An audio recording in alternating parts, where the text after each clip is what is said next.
Bismillahirrahmanirrahim. Assalamu alaikum, students.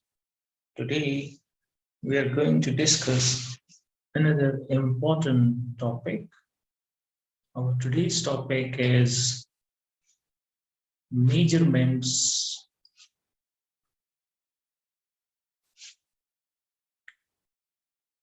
in physics. This is our today's topic. Let me underline it. As you know, we need to make measurements in physics. For example, if we take a simple system called simple pendulum,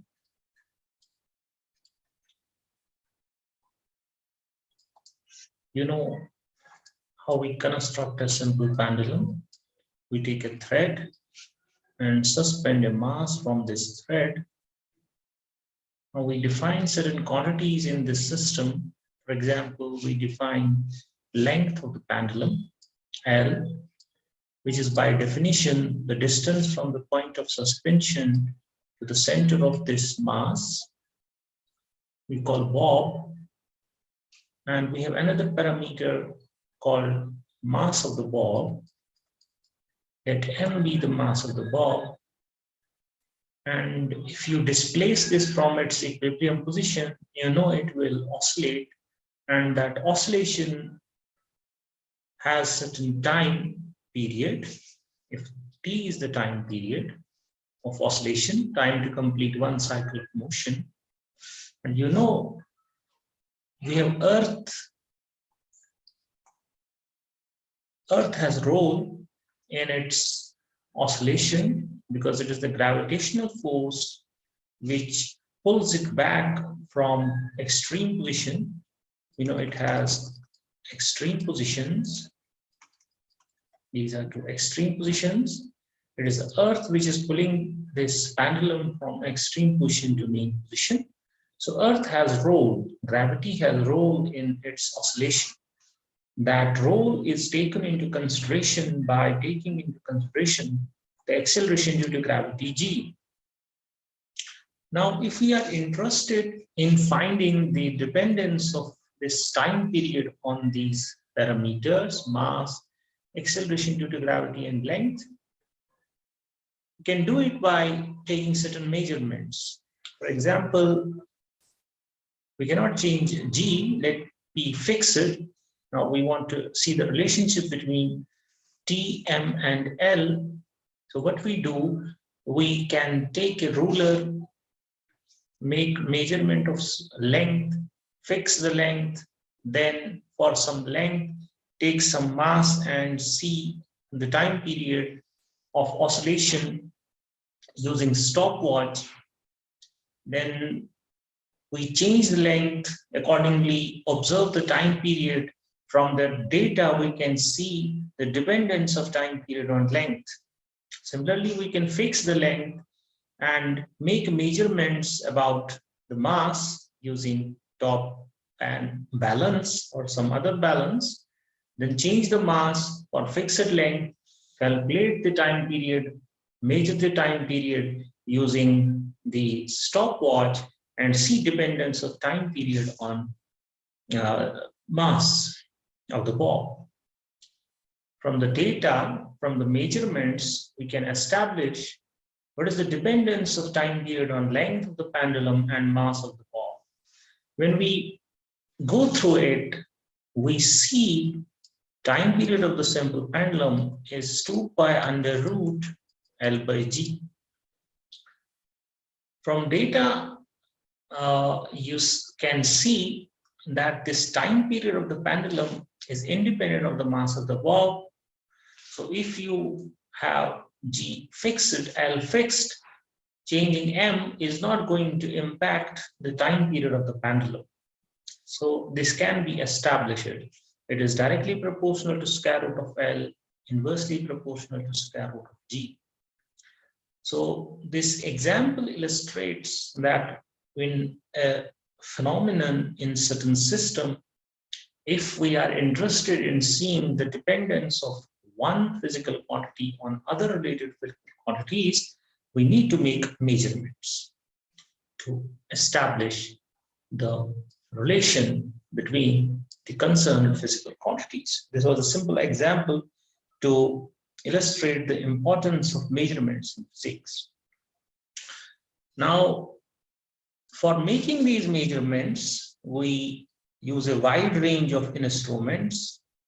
For example, we use stopwatches.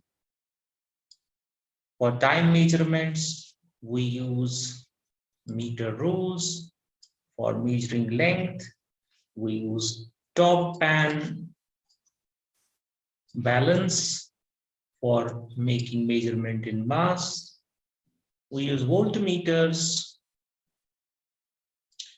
For taking the measurement of potential difference between 2 points in a circuit, we use ammeters. For current measurements in a circuit. So these are some instruments which are easy to use. There are other instruments which we use in physics. For example, we use oscilloscopes. Oscilloscopes can be used to see certain signal. We use Geiger counters in the experiments related to radioactivity. Now, these oscilloscopes and Geiger counters are relatively difficult to use compared to these easy instruments, stopwatches, meter rules, stop pan balances, voltmeters, and ammeters. Right? Now, there are other instruments like you might be familiar. There's an instrument called Vernier Calipers. There's a thing called least count. If you take the scale in your geometry box on centimeter side, the smallest division available or calibrated in this on centimeter side on the scale is 1 millimeter. So in this scale, you cannot measure distances which are less than 1 millimeter. It's the smallest reading which you can read on this scale available in your geometry boxes. So we say its least count is 1 millimeter. So if we are going to measure distances smaller than that, so this scale is not a good option to use. So what we do, we use their Vernier calipers. Vernier calipers are used to measure the length of an object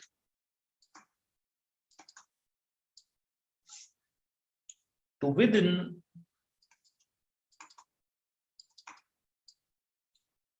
0.1 millimeter. So you can see its least count is 1/10 of a millimeter. So for smaller distances, you can use Vernier caliper while you cannot use this geometry box scale. And it can measure, this Vernier calipers can measure lengths up to 200 millimeter. Its least count is 0.1 millimeter, right?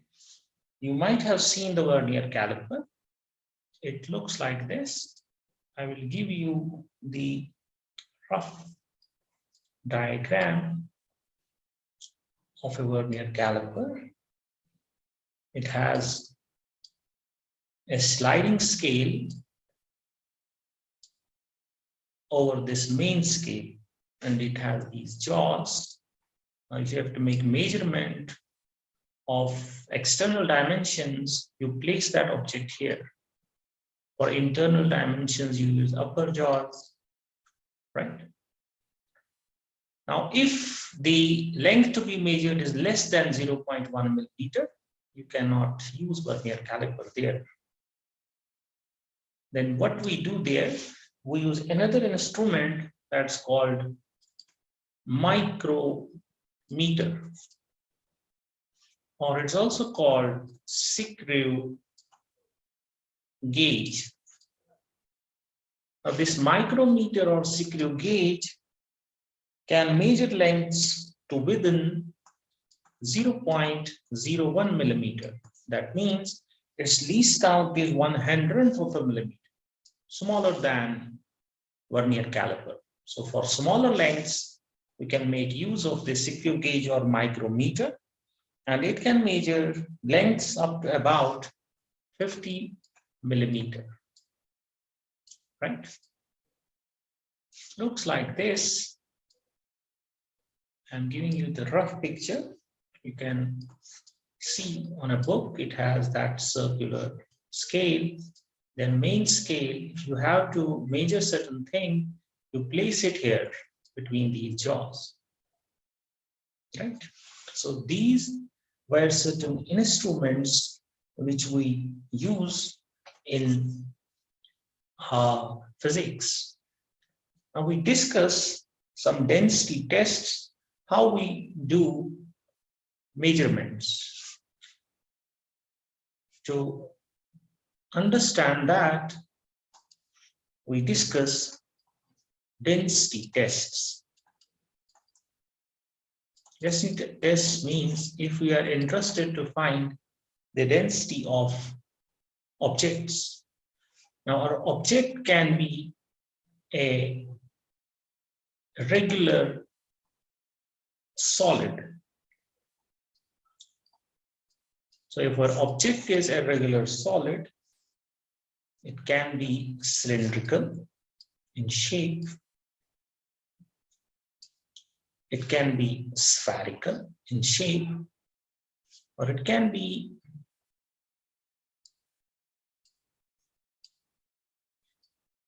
cubical or cuboidal, like this. For these regular solids, what we do, we know if we are interested in finding the density, density by definition is mass over volume.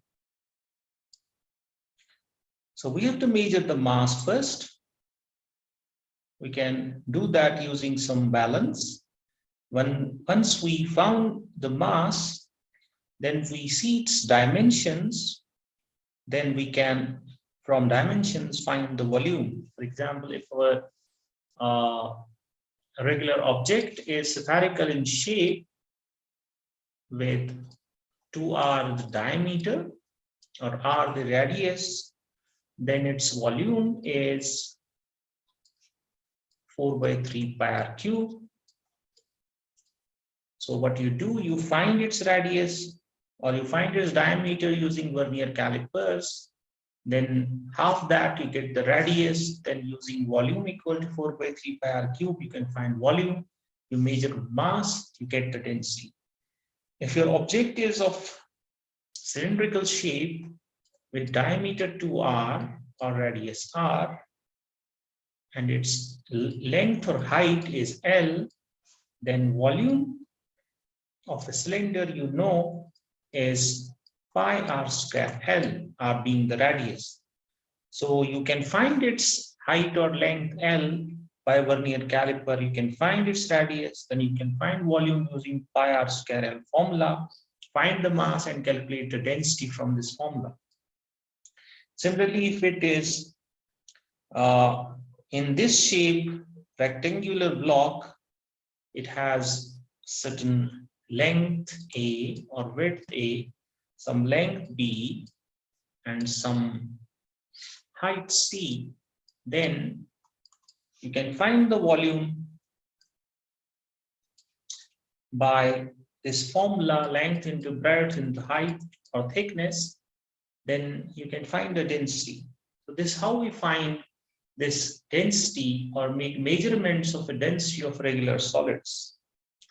Now, if our objects are liquids, let me use next page. So if we have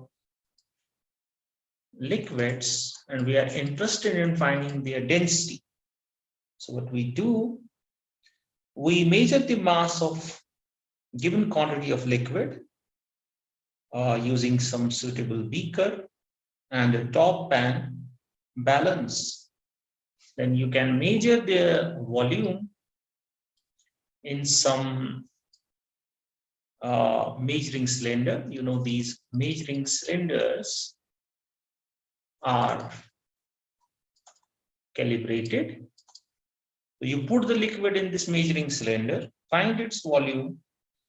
You can, if you then you can find its mass using some balance. Then you can make use of this formula to find the density. Now, if your object is irregular, it is a regular object, and you are interested in finding the density of the object, what you do, you measure the mass first, then use this measuring cylinder. For example, there is some liquid in it. Let it be water. This is your irregular object, you put the irregular object in this liquid, this irregular object in liquid. When you do it, the level will change. From the change in level, you can find the volume of the displaced liquid. Volume of the displaced liquid, when you immerse this irregular object in this container containing certain liquid, is equal to the volume of the object. And once you know its mass and the volume, you can find the density making use of this formula. So this is how we find these densities. Now this illustrates methods for making measurements in physics. So we will do an example on it.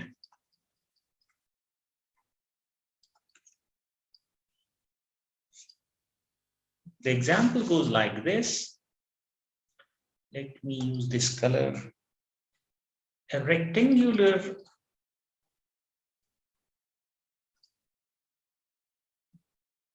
steel block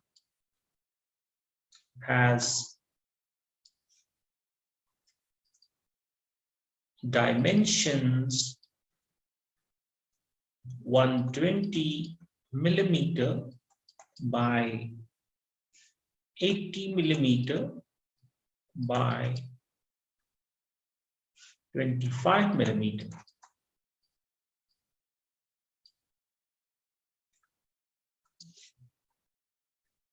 Its mass is 1900 gram. Calculate. Part A, its mass in kilogram. Part B, its volume in cubic meter. Then part C, its density in kg per cubic meter. Before going to the solution, understand the problem. Problem says we have a rectangular steel block, its dimensions are given, its mass is given in grams. We have to calculate its mass in kg, then its volume in cubic meter, and its density in kilogram per cubic meter. So let's move to the solution. Let me use this color.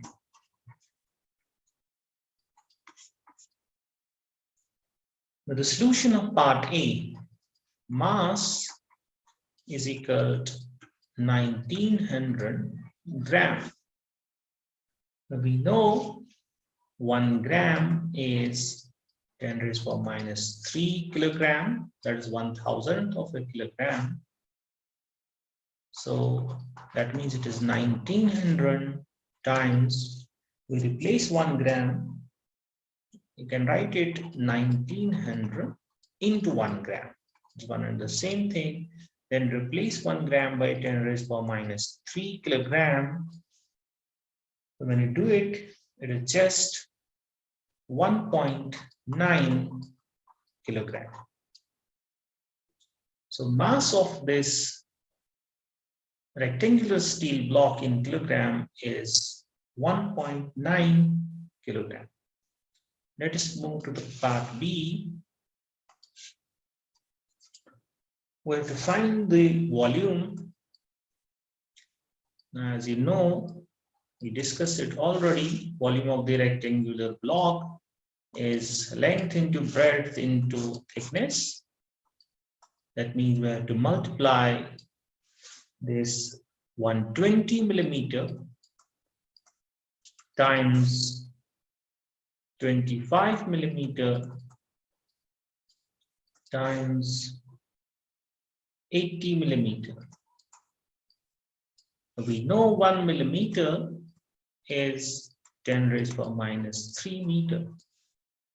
So let us make the substitution. So it is 120 into 10 raised to the power minus 3 meter times 25 into 10 raised to the power minus 3 meter times 80 into 10 raised to the power minus 3 meter. There is 120 times 25 times 80. 120 times 80 times 25. Now we are replacing 1 millimeter by 10 raised to the power minus 3 meter. So when you make the calculation, it turns out I will write directly.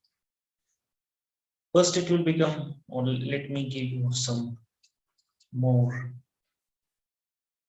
insight. It is 120 into 25 into 80. Then it is 10 raised to the power minus 3, 10 base are same poles are added. It is 10 raised to the power minus 9. Meter into meter into meter is meter cube.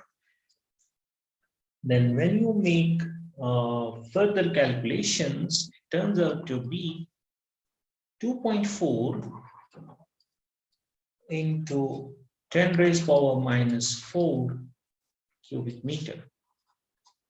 So this is the volume of the rectangular block, 120 into 25 into 80 times 1 minus 9 cubic meter. Then it becomes 2.4 into 10 raised to the power minus 4 cubic meter. Check the calculation at home.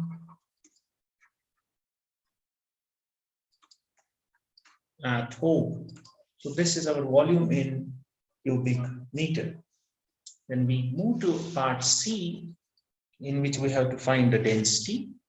We know density is mass over volume. And we have to find this density in kg per cubic meter. So we put mass in kg, volume in cubic meter. Our mass, which we have calculated in kg, is 1.9 kg over the volume in cubic meter, which is 2.4 into 10 raised to the power minus 4 cubic meter.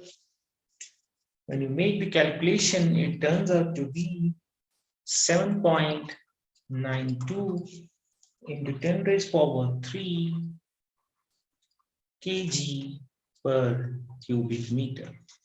So this is the density of the given rectangular block in kg per cubic meter, 7.92 into 10 raised to the power 3 kg per cubic meter. Check the calculation at your home. It is easy. So we've solved this problem. First, we calculated mass in kg, then we calculated volume in cubic meter, then we solved for the density in kg per cubic meter. Now I will give you a homework problem. Do your homework. That will help you to understand the ideas well.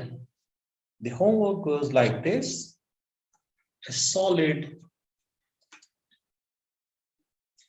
metal cylinder of diameter 32 millimeter and length 22 millimeter has a mass of 48 grams. Calculate part A, its mass in kilogram, kg. Then part B, its volume in cubic meter. And part C, its density in kg per cubic meter. Let me check it. A solid metal cylinder of diameter 32 millimeter and length 22 millimeter has a mass of 48 gram. Calculate its mass in kg, its volume in cubic meter, and its density in kg per cubic meter. I've already discussed with you that the volume of a cylindrical body is pi r square L, where r is its radius, L is its length, so you can make use of it. So I summarize today's lecture. We first discussed about why we need to make measurements. We said we have to sometimes see the dependence of one physical quantity on other quantities. For that, we made measurements and establish relations. Then we discussed certain instruments, we named them, and we discussed density tests of regular solids, liquids, and irregular objects. Then we did this example, and you have this homework. So this is all for today. Do these questions which are given homework, or any sort of calculation which I tell you to check the calculation at home. Do all the calculations, make notebook out of it, and don't forget to like, share, and subscribe my channel. You can give a comment in the comment box. Thank you. God bless you. Assalamu alaikum.